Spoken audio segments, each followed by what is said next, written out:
Online जानकारी news में आप सभी का स्वागत है। वक्फ संशोधन कानून के खिलाफ सुप्रीम कोर्ट के अंदर चल रही सुनवाई से जुड़ी एक बड़ी खबर सामने आ रही है।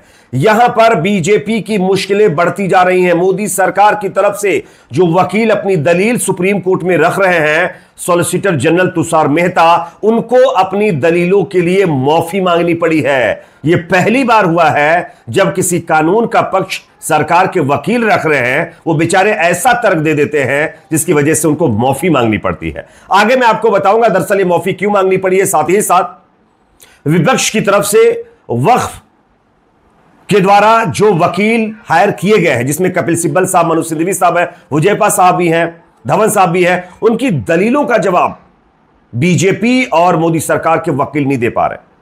हालांकि अब फिलहाल लंच हो गया है, लेकिन उससे पहले जितनी भी सुनवाई हुई है, इसमें जो चीजें सामने निकल कर आ रही हैं वो बीजेपी की मुश्किलें बढ़ाने वाली हैं।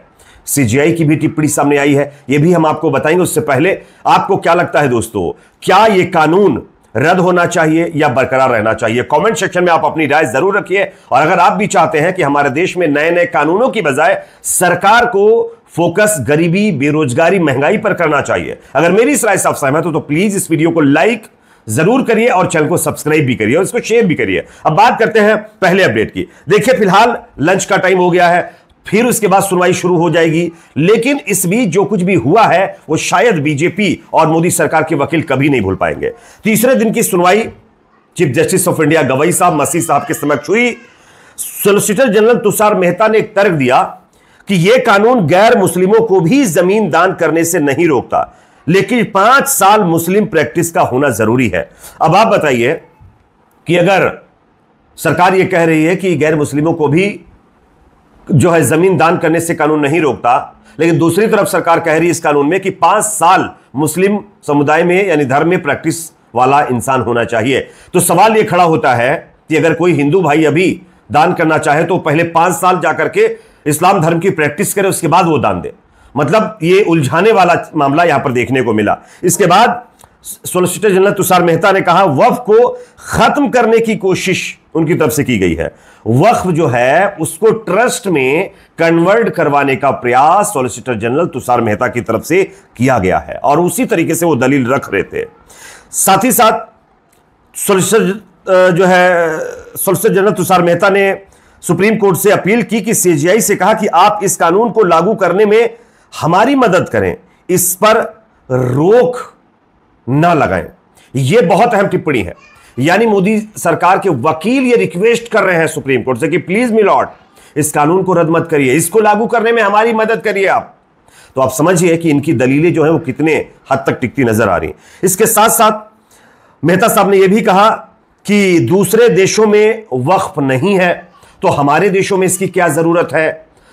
तो मेहता साहब की इस दलील का तर्क यह है कि दूसरे देशों में बहुत सारी चीजें नहीं है, ठीक है ना। बहुत सारे देशों में, मुस्लिम देशों में शराब पीना जायज नहीं है, वहां पर अगर कोई क्राइम करता है तो उसको खत्म करने का हुक्म है, तो वो चीजें हमारे देश में नहीं है ना। या तो शराब खुलेआम बिकती है, तो क्या आप इससे उसका कंपैरिजन करेंगे क्या, है ना।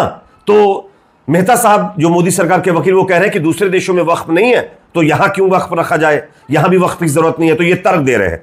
इसी के साथ साथ मेहता साहब ने यह भी कहा कोर्ट में कि कुछ दलीलें उनकी तरफ से गलत हो गई हैं, इसलिए वो इस पर माफी मांगते हैं, क्योंकि इस कानून को बचाते बचाते सॉलिसिटर जनरल तुषार मेहता साहब ने हिंदू बंदोबस्ती को लेकर के कुछ दलीलें पेश की थी, जिस पर राजस्थान सरकार के वकील ने ऐतराज जताया और कहा हम इनकी दलीलों से सहमत नहीं हैं, जिस पर सॉलिसिटर जनरल तुषार मेहता साहब ने बाकायदा माफी मांगी। कहीं हमारी जो दलीलें दी गई थी, हमने जो दलीलें पेश की थी, उस पर हम माफी मांगते हैं। यह अपने आप में पहला मौका है जब मोदी सरकार के वकीलों को माफी मांगनी पड़ी है अपनी ही दलीलों में जो वो वक्फ कानून को प्रोटेक्ट करने के लिए दे रहे थे, क्योंकि वहीं पर कोर्ट के अंदर ही बगावत हो गई। मोदी सरकार के वकील का विरोध राजस्थान बीजेपी सरकार के वकील ने कर दिया इस वजह से। इसके बाद हरियाणा सरकार के वकील ने वक्फ कानून वाली मेहता साहब की दलीलों को अडॉप्ट किया, उनका समर्थन किया और वक्फ कानून को सही करार दिया है। यह हरियाणा सरकार के जो वकील है, बीजेपी के वकील है, उनकी तरफ से कहा गया। इसी के साथ साथ आदिवासी मुसलमानों की जमीनों को लेकर के भी जिक्र हुआ यहां पर। श्री मेहता साहब कहते हैं कि वक्फ के रूप में भूमि का समर्पण स्थायी और अपरिवर्तनीय है, इसलिए अनुसूचित जनजाति के सदस्यों की जमीन वक्फ के रूप में समर्पित नहीं की जा सकती। उन्होंने संयुक्त संसदीय समिति जेपीसी की रिपोर्ट का भी हवाला देते हुए कहा कि आदिवासी मुसलमानों का एक अलग सांस्कृतिक पहचान है, यह वह प्रस्तुत करता है। वक्फ के रूप में उनकी भूमि के समर्पण को रोकने के लिए एक वैध आधार है। यह उन्होंने इस कानून का बचाव करते हुए उसके आगे इस्लाम को लेकर के भी मतलब जो है बयान दिया था मेहता साहब ने। इस पर जो है न्यायमूर्ति मसीह ने यह कहा कि इस तरह से वो असहमत हैं कि आदिवासी मुसलमानों की एक अलग पहचान है। इस्लाम तो इस्लाम है ना, सबका ताल्लुक इस्लाम से है, धर्म एक ही है, तो इसको आप अलग अलग क्यों पेश कर रहे हैं? यह सॉलिसिटर जनरल तुषार मेहता को हिदायत दी।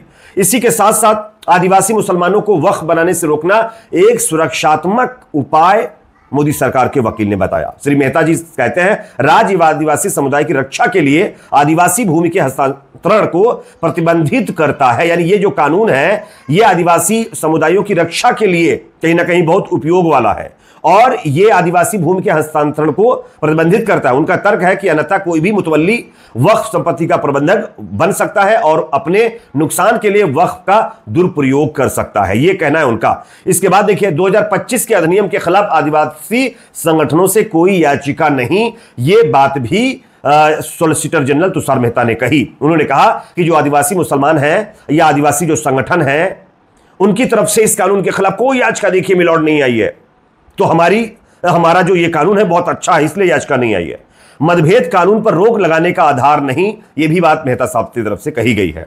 अब जब ये बात वो कह रहे थे मेहता साहब, तभी इसके विपरीत वरिष्ठ अधिवक्ता हुजैफा अहमदी के मतलब जो वो भी उठे और उन्होंने भी कहा कि अगर इस कानून के खिलाफ कोई याचिका नहीं आई है तो इसके समर्थन में भी कोई याचिका नहीं आई है। तो आप ये कैसे कह सकते हैं कि आदिवासी आपके कानून का समर्थन कर रहे हैं? क्योंकि अगर समर्थन में याचिका नहीं लगाई गई है तो खिलाफ भी तो नहीं लगाई गई है ना। आदिवासी अपनी जगह, तो उनको क्यों बीच में घसीटा जा रहा है? इसी के साथ साथ देखिए आगे क्या होता है।